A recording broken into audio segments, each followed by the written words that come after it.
at this point in working on your business, I mean, you mentioned, driving for Uber this morning and sometimes in the afternoons. And what is that conversation like with people when you try to explain, look, I'm building something here, but I also have to do this? No, I think it's pretty simple. You do what you have to do so you can do what you want to do. Curve the cube will now initiate. Hey listeners, and welcome to episode number 125, which is the 3-year anniversary of Curve the Cube. It has been a wonderful time bringing you the show for the last 3 years, and I just thank each and every one of you, whether you've listened to one show or all 125. Thank you for being out there and for being a listener, for curving your own cube, and for coming with me as I did that myself, and for just inspiring the world to keep going from being dreamers to being doers. You are all phenomenal, and I'm so excited that we've formed this bond over the years, guys. So happy 3-year anniversary to the show, to my listeners, to me. I'm excited. But let's get into this episode because I'm really, really happy. This is the culmination of about a 4-week long series here, or 4-episode long series here. And today's guest is James Oliver Jr. himself. He is entrepreneur and author. So he has a business called WeMontage, which we'll tell you all about. And he also has a book called The More You Hustle, The Luckier You Get. And I had the privilege of interviewing him on a previous episode of Hustle All Day with my friend Jules, his show, and got the chance to read his book and fell in love with so many of the themes and concepts and ideas behind it. And on this episode, so the last few episodes, I've talked about a little excerpts from his book with my previous guests, so catch up on all of those. But on this episode, I really wanted to talk about, with him, the man himself, about all kinds of stuff with his book. And he really parses out the difference between being a successful entrepreneur and having a successful business, because it can sometimes seem like splitting hairs, but in the end, it's all about giving yourselves credit for a job well done and the hard work that you put into something. I mean, this man has moved mountains to get some awesome PR for his business, but he's also still having to drive Uber from time to time. So, it's all part of the hustle and making ends meet so that you can get together and do what you want to do at the end of the day. So he's really inspiring. And of course, we talk about those same key 4 concepts that I've explored with past guests. So those are going to be honoring your true self, for finding out what that is in the first place, right? Dealing with just how hard this can sometimes be to pursue your dream. And then in that hard work, keeping the faith. How does he keep the faith? And last but not least, just, making sure that you don't succumb to always wanting to make those safe choices in life because it is so hard. So we really dive deep and get into a lot of great content in this episode. I'm really, really excited about it. I do want to say that not only is this an exciting episode, but listen all the way to the end. In my outro, I'll explain a little bit more about what's to come. So with that, I'll say sit back and relax and get to know James Oliver Jr., the man behind WeMontage and the book, The More You Hustle, The Luckier You Get. You can be a successful parentrepreneur. Thanks, James. Thank you, listeners. Happy 3-year anniversary. Hello, James. How you doing? I'm great. How are you? I'm doing all right. How was your lunch? Yeah, so I typically will go out early in the morning and drive Uber for a couple of hours and come back and work on the business. Yeah. Then I'll even go out again late afternoon and try to make some more money. There you go. Just grinding, man. That's how you have to do it. Well, I am so excited to have you on. So this thank you. Oh, absolutely. So this is the 3rd anniversary episode of my podcast.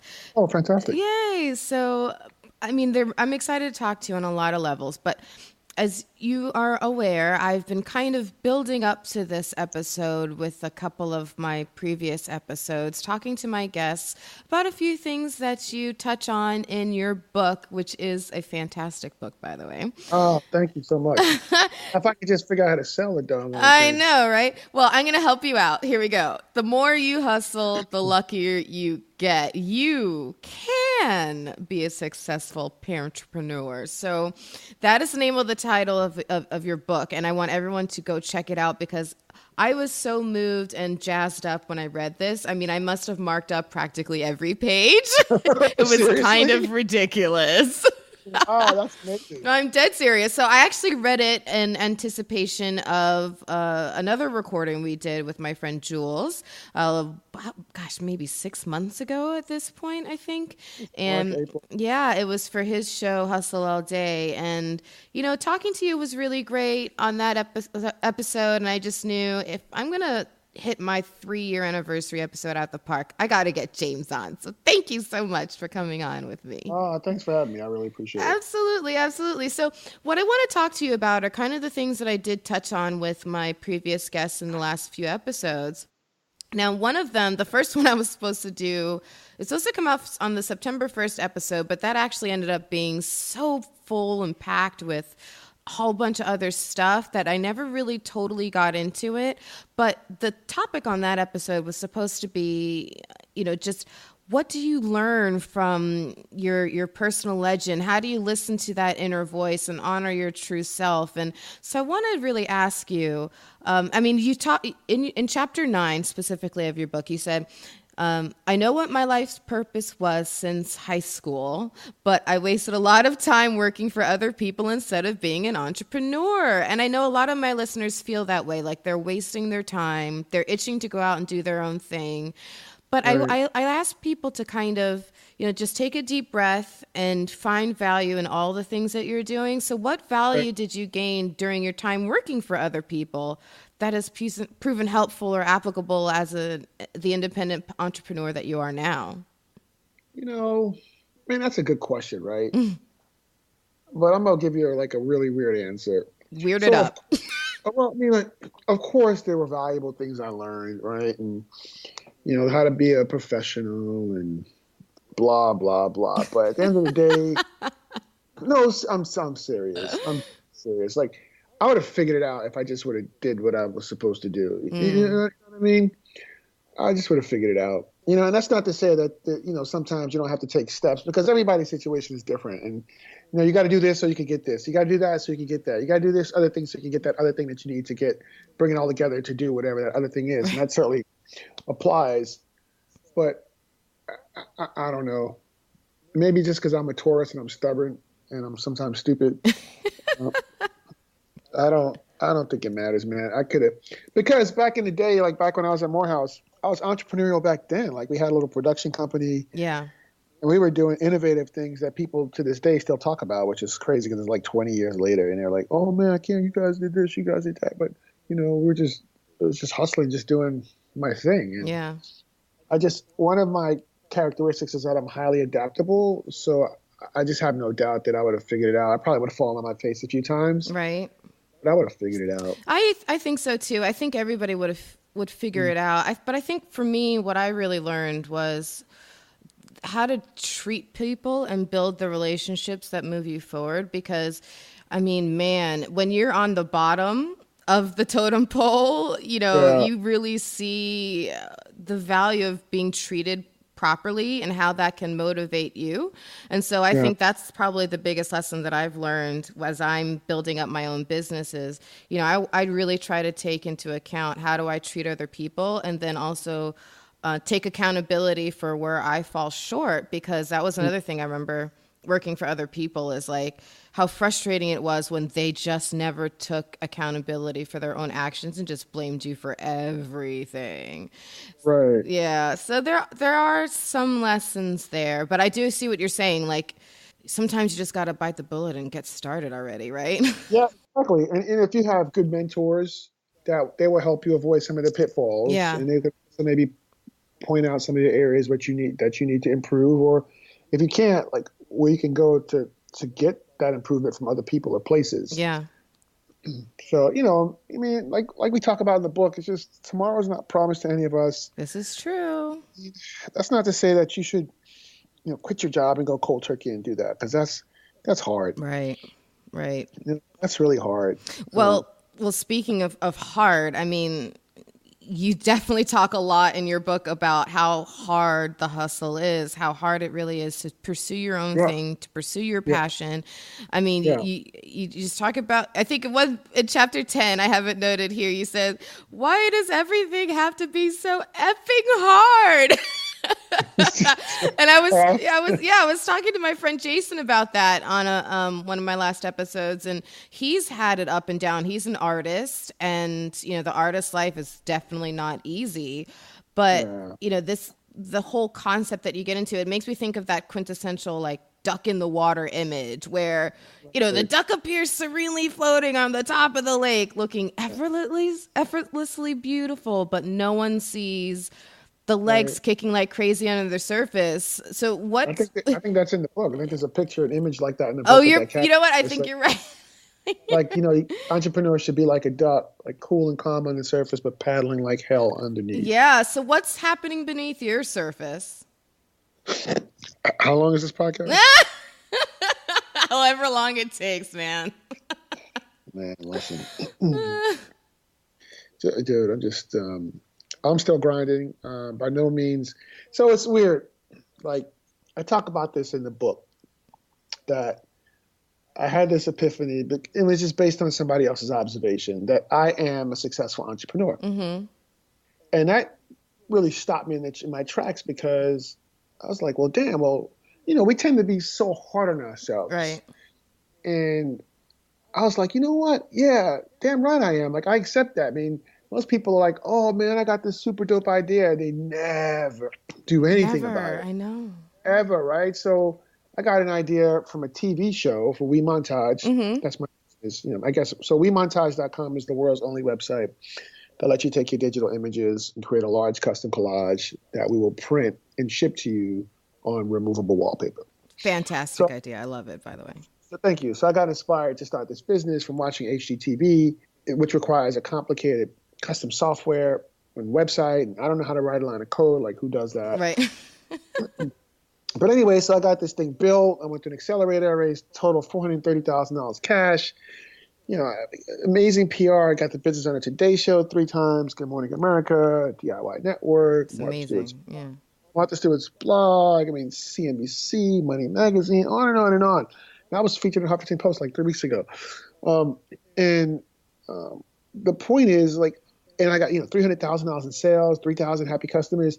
So, like, I've gotten a lot accomplished. Mm-hmm. And I was like, you know what? Yes, I need to be thankful for that and recognize that and say, you know what? That's success. That's success. I'm a successful entrepreneur. Like, I built something, I started it, but that's not to be confused with a successful business. Right. Like, I'm all for the Steve Jobs reality distortion field thing. But, you can only take that but so far. Right.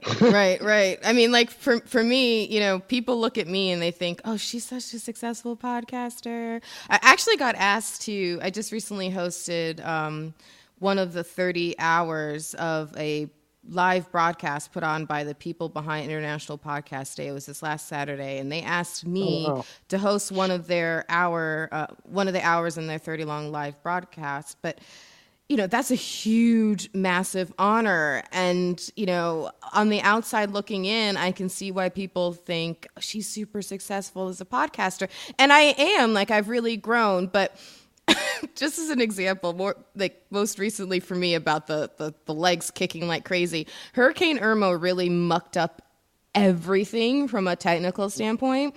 So an episode was due out today on my other podcast, Eggheads After Hours, but due to a totally random post-hurricane technical issue, the whole production process has been pushed back. Mm-hmm. And I'm trying to set everything up with it so I can hope to still get it out sometime today. And my external hard drive with all the files on it won't turn on. So Here I am having a bit of a meltdown, to be honest. You got to use Dropbox, external hard drive.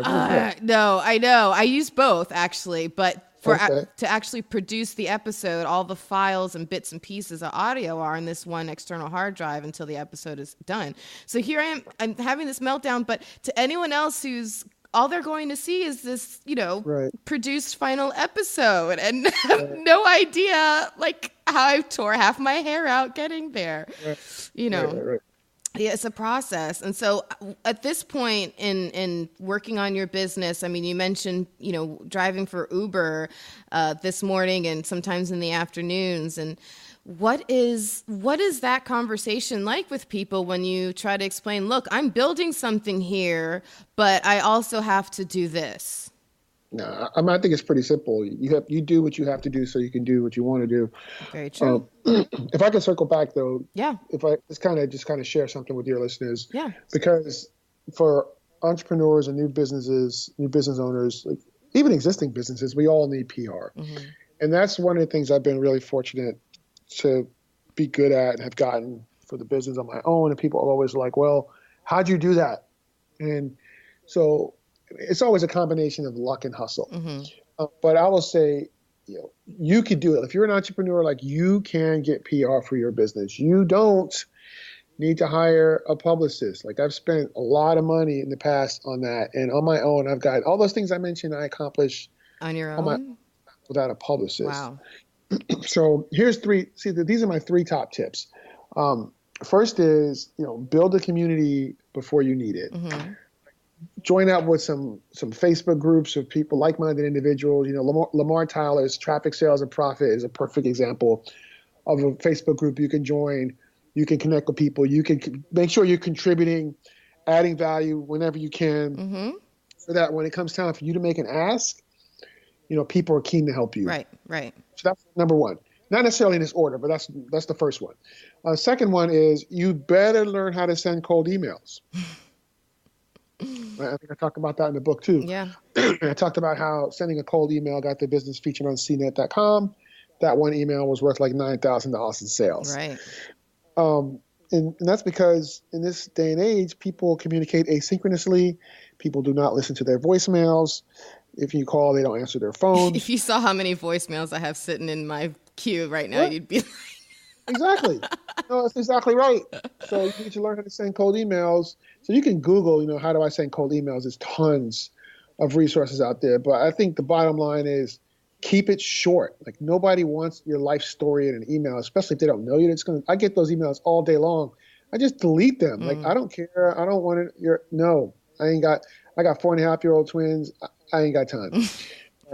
So make sure you include a link to your business in the email. That's the stupidest thing in the world. They don't even know how to check on your stuff, and they're not going to go out of their way to do it. Right. So make it easy. Just a couple sentences. Make sure you understand how it's relevant to the person you're emailing. Understand what they do. Just learn how to send cold emails. And then you can use services like justreachout.io. That's justreachout.io. And that's a service that will help you figure out who's talking about what. So if you want to know who's talking about, holiday gift guides, who's writing those, right, in the past, you can just put that in, do a search, and it will give you the names of the writers, and then it will give you their email addresses, and then you can send them said cold email. They also have a service there, I think, that will help you craft your email and stuff. So those are my 3 tips. Like with those 3 tips and a little luck and some hustle, you can get PR for your business. You just can't. Yeah, and I'll piggyback on one of those and just say, speaking on the adding the link to your business in your email, make sure that you check your website every so often. You should every day just look at it and make sure it's still there, because I didn't look at my website for one of my companies called FloridaPodcastNetwork.com for about almost a full week. I was too busy and distracted and didn't realize that the homepage had gone down. There's a service called Pingdom, Pingdom. Yeah. Pingdom, I think it's like $10 a month. It will help you monitor. It will send you a notification if your website goes down. Yeah. Well, the whole website didn't go down. The website was fully functional, except there were pieces on the homepage that just had fallen apart. So if I hadn't looked at it, finally, I wouldn't have known. And I was wondering, why am I not getting so many contacts back as I usually am? And it was right there. So just before you send those cold emails, just make sure your website looks good. Yeah, no, that's true. That's exactly true. Don't Oh pull my a gosh. Jemmy. Yeah, that's exactly right. So I was doing a big presentation here in Atlanta. There, and like that morning, my SSL certificate had expired apparently, and pinged them and let me know. Oh God. All right, so I was scrambling to get that fixed, but Oh yeah, my sure God. stuff's work. I did get it fixed because that's just what I do. Yeah. Yeah. I figured it out. So. So, all right. So the third thing that I talked about with a guest that I pulled from your book was you talk about managing fear and anxiety a lot in your book, and regularly silently That's real. affirming yourself and acknowledging that you are feeling that fear and anxiety. So sometimes that fear can be the fear of failure, but sometimes it can also be the fear of success, either because we don't know what's on the other side of the mountain. Is it another bigger mountain? Or because we fear the responsibility of being suddenly held up as an example and having to live up to that. When you've been building your company or when you were writing your book, what did you fear most, failure or success? Definitely not success. Okay. So, like, I've had, I don't know if I wrote about this in the book, but for a long time, I had the same recurring dream. Did I talk about that in the book? I don't even remember. I'm not sure, but I feel like you did. Yeah, but, after going into some therapy sessions and just talking to somebody, it became clear that, so I kept having the same dream that I was either in high school, typically it was in college, and that I wasn't going to graduate because I wasn't attending some class regularly or I didn't turn in an assignment. But it was always confusing to me in the dream because I'm like, I've already graduated. Like, what are you talking about? Right. But it was just clear to me that was anxiety. Like, I've had that dream for a long, long time. It was just fear, just anxiety, like fear of failure because, out here working without a net, I don't come from a background of, a family with lots of money. Right. I'm out here working without a net. And, that mental health is everything. And, I know there are some people out there talking about it like Brad Feld and I think Jerry Colonna talks about it a little bit. Brad Feld's a pretty famous venture capitalist. He's one of the founding partners of Techstars. Mm-hmm. But you can follow Brad's blog at feld.com, sign up for his blog. He's always putting out really good, interesting content. But he's a beast, and he's an advocate of mental health entrepreneurs because some of his friends who are entrepreneurs, they killed themselves because they were depressed. Yeah. And, depression is a real thing, and we have to guard ourselves against that. Right. Because, if your mental health is not right, you're no good for yourself, you're no good for your family if you have a family, and you're no good for your business. You block yourself off from the inspiration you need to keep it moving. So that's one of the most important things, I think.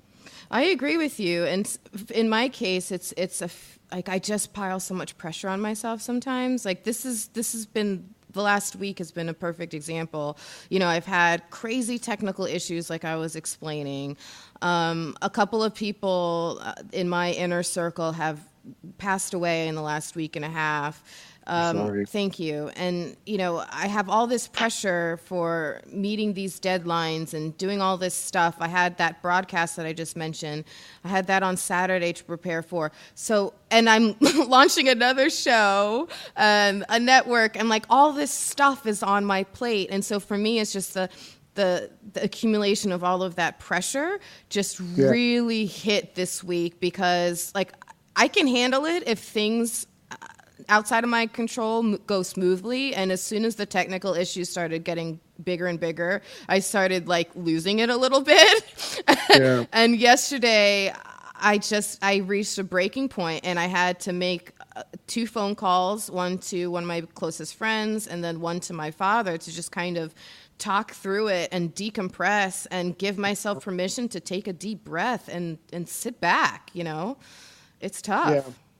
Yeah, it is. And one of the other things in the book is talking about what Ariana Huffington said, who's obviously incredibly successful. Yeah, I love this quote that you included. Yeah, and when she talked about how she realized she can only control 10% of what's going to happen. Yeah. So she does her 10% to 100% of her ability and just trusts God or the universe to handle the rest of it, and she just goes free. Yeah. which I was like, man, that's so liberating because we all think we could control everything and we just can't. So we end up just getting our panties in a bundle about nothing half the time. Exactly. So, like, do your best and don't worry about it. Yeah. Yeah. You're absolutely right. So, you mentioned your twins earlier. Yeah. How are they doing? You said they're 4.5 now? Yeah, they're great. Oh. They're driving me crazy, so they're doing well. That's their job. At this point, that's their job. I don't know if you recall, but I have a 5.5-year-old, so I get it, at least to half the degree. Yeah. I mean, God knew what God was doing when God made babies cute, because Otherwise, you're so right. So as your twins have continued to grow and become, more aware of what you're doing and watching you in action and everything, are you feeling under more pressure? Is that pressure the pressure to keep the example of not making safe choices, which I think was something that you mentioned in the dedication to them in the book? Or is it to just go ahead and make a safe choice and reliably provide? Are you feeling more pressure as they get older? Well, that pressure is always there. Yeah. You know what I mean? But that's not the motivating factor. It's I'm just internally driven. I am just like really driven, and I don't know that anything external influences that. I just go hard in the paint, man. And we didn't talk about this at all, but my kids were born 3 months prematurely, right? And they only weighed 2 pounds each. And like a couple of days later, I was starting that accelerator. So right, I gave birth to triplets. So luckily my kids are doing great, but my business baby is still struggling. Yeah, it's still in an incubator of sorts. Right? It is. No, it absolutely is. And I'm still. I moved to Atlanta recently, and I'm just hopeful and optimistic. And, the last chapter of the book is called Faith, Hope, and Love. Mm-hmm. I didn't know exactly how I was going to end it, but I've always had, faith in God and faith in my abilities, mm-hmm. and had the love and support of friends and family. But for the first time in a long time, being here in Atlanta, now I have like a lot of hope, just because where I was living before, it was, nice place to raise a family and all that, nice people or whatever, but. Mm-hmm. Not or whatever, they're really nice people. But yeah, because I don't want to poo my experience there. It was there that I actually went to the accelerator and raised money to launch the business, so I'm thankful for that. Right. But it's just there's no tech startup ecosystem where I was living, and it's a small town. There's no community that I was going to get behind what I was doing to help get me going and keep me going and help me build and grow. Yeah. So but even then it's a challenge though, because like I said, I'm hustling, right? I'm still driving Uber, still trying to, get the book sales up. I'm actually about to pitch the book to somebody who has a publishing company now to see if I can relaunch the book with a publisher. Because when I wrote that book, I approached it as a startup. We talk about, I think there's a quote in the book from Do More Faster, a book by Brad Fell and David Cohen, which is a great book if you're a tech entrepreneur or an entrepreneur in general. Mm-hmm. But one of my favorite quotes from the book is, if you're not at least a little embarrassed by the first version of your product, you waited too long to launch it. Yeah, you're right. And that was, I self-published that book. So, it's not perfect, but I view that book as an MVP just as I would a startup. Right. So, and I have validation that the product is good by virtue of the fact that I'm on this podcast talking to you, and you were so moved by it, right? So It was raw. It was delicious. Yeah. I loved it. Oh, thank you. So, it could just be cleaned up a little, like the cover could be better, whatever. I went on Fiverr, got that cover done for $25, like whatever, right? I did get it professionally edited, so there's not a lot of typos in there. But the formatting is a little janky in some instances, so that could be cleaned up a little bit. So if I could get with this publisher and, relaunch the book as under her publishing house, because mm-hmm. she's got a ton of connections. She doesn't know I'm actually about to pitch her on this, but I know she bought a couple copies, so I'm waiting to talk to her to see what she thought. There you go. But I want to publish the book and have a publisher, and with her connections, the message I think in the book is really important. And essentially, I wrote the book because being a parent is challenging yet rewarding, right? But mm-hmm. it's hard. Mm-hmm. Being an entrepreneur is hard. Like 75-80% of businesses fail. New businesses fail. Right. Being a parent and an entrepreneur or a parentpreneur, that's just crazy. I mean, it's next level crazy, right? And I started up my business when my son was about 1.5 years. I get it. Right. And then you got all this stuff going on. Your friends, you can't really talk to them. They can't relate to what you're going on. You feel alone. Nobody can talk to. And I'm just like, look, man, like, you're a parapreneur. I see you. I feel you. I got you. Like, you can do it.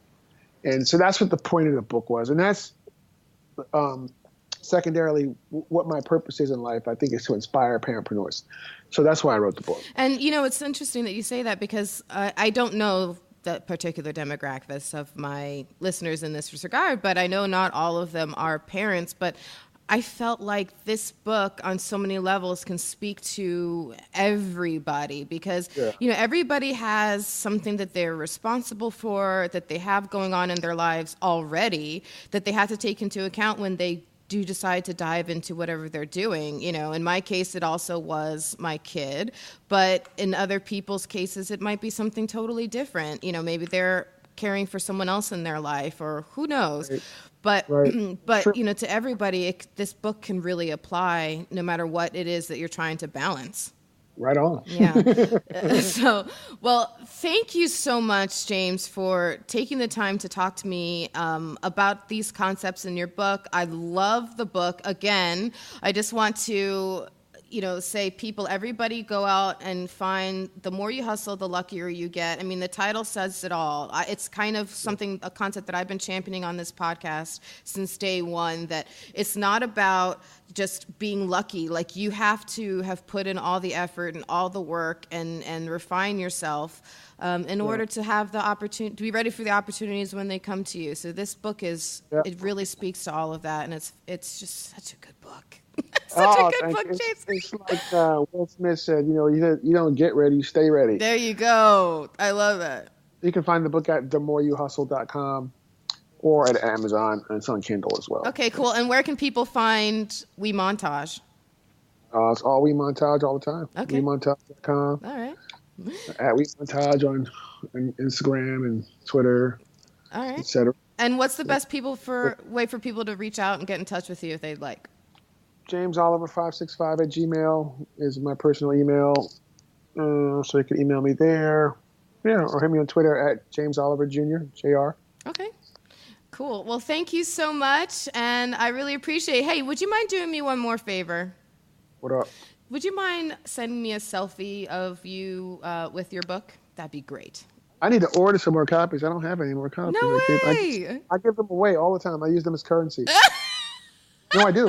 I sign them because people here are helpful, right? And the one thing I could give is the book, and I just autograph it, and people love that. Yeah, so you know what? It's funny you say that, because that friend I was mentioning earlier, Jason, who's the artist, he has gotten through so many doors by using his paintings as currency. It's kind of brilliant. Yeah, man, you got to use what you got to get what you want. Exactly. So I feel you on that one. Well, thank you so much again, James, and you have yourself a great day. You too. Have a wonderful day. Keep hustling. Yes, sir. Yes, ma'am. Sorry. Bye. So again, happy anniversary, guys. Thank you so much for listening to this podcast for the last 3 years. As you've heard me say on the last couple of episodes, my plan has been, through after much thinking, to change the name of the show from Curve the Cube, where dreamers become doers, to kind of flip it around to Dreamers Become Doers, Curve the Cube, Do the Impossible. But after a very thoughtful conversation with my mentor, Glenn, I've actually come up with now an even bigger change that I hope you can all get behind. It's going to be a huge change for the show. I can't say what it is right now. I'm still thinking through it, but Glenn and I will be spending some time together this weekend, and we will record a fully fleshed out announcement and explanation of that change. So please tune into that. I don't know if it'll come out as a full episode or a bonus. I haven't quite figured that out yet, and as I'm not even sure when it'll come out. The next episode is technically due on the 1st, as has been the pattern, but I may, for reasons that'll make sense once you hear it, I may decide to release it a few days early. So please pay attention on social media to Curve the Cube for announcements there. And yeah, I'm excited about it, guys. I hope you guys are excited about it once you hear it and that it all makes sense to you. So with that, I'll say, if you are thinking of starting your own podcast, head to libsyn.com and sign up with my promo code IGNITE to receive a free month of hosting with a leader in the industry. They've been so good to me these last 3 years, and I just can't say enough about the folks at Libsyn. If you already have a podcast and you're based out of Florida, go ahead and submit it to Florida Podcast Network's directory. It's free and always will be. Head to floridapodcastdirectory.com. And if you are in South Florida, visit us at palmbeachpodcasters.com. Join us at a meetup and learn from your peers who've already been through a bit of the podcasting fire. We will be having our 2018 planning session soon. I still have to flesh that out, but I'll be doing it very, very soon, I promise. And we would love for you to contribute your thoughts to what 2018 will look like for that group. So please look for those announcements. Follow Palm Beach Podcasters as PB Podcasters on all the intersocial webs. And again, thank you so much for 3 years. It's been fantastic. To all my guests for the last 3 years, you have inspired me. You have built me up and made me believe that I can pursue my own dream, which has been podcasting itself. And in doing this podcast, I've really curved my own cube. So thank you so much for the last 3 years. It's been a blessing to me, and thank you for that. So on to the next one. I hope you tune in for this special new big, huge announcement. I love you guys. Oh, and be sure to follow James Oliver Jr. as WeMontage everywhere. All right, bye. You have successfully curved the cube.